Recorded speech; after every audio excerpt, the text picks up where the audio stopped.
संदेश। सच्चा बल शरीर में नहीं, भक्ति, विनम्रता और सत्य में होता है।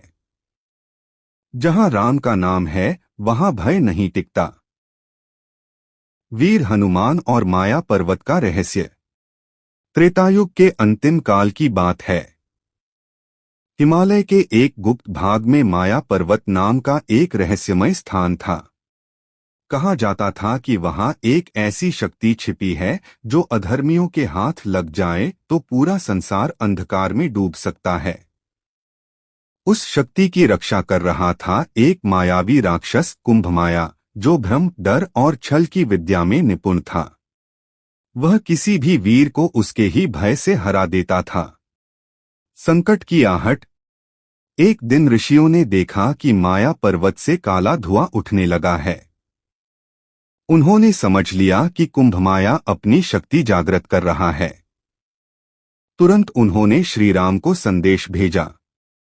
श्रीराम ने गंभीर स्वर में कहा, इस कार्य के लिए केवल वही जा सकता है जो भय से परे हो।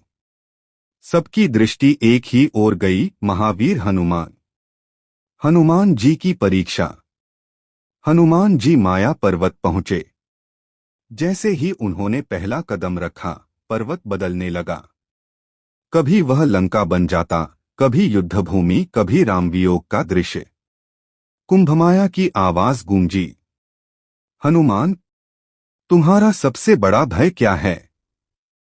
हनुमान जी मुस्कुराए।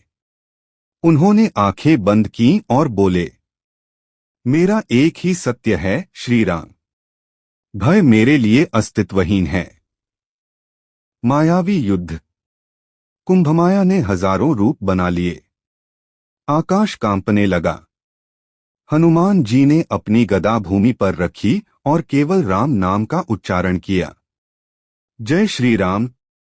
उस क्षण माया टूटने लगी। हनुमान जी ने गदा उठाई, एक ही प्रहार में कुंभमाया की शक्ति को समाप्त कर दिया, बिना क्रोध, बिना अहंकार। विजय का रहस्य। माया पर्वत शांत हो गया। ऋषियों ने पूछा, हे पवनपुत्र, आपने यह कैसे किया? हनुमान जी ने विनम्रता से कहा, जहां भक्ति है वहां माया टिक नहीं सकती। श्रीराम ने हनुमान जी को आशीर्वाद दिया, तुम युगों युगों तक शक्ति, साहस और भक्ति का प्रतीक रहोगे। कथा का संदेश। सच्ची भक्ति सबसे बड़ी शक्ति है। भय केवल भ्रम है। विनम्रता ही सच्चा पराक्रम है।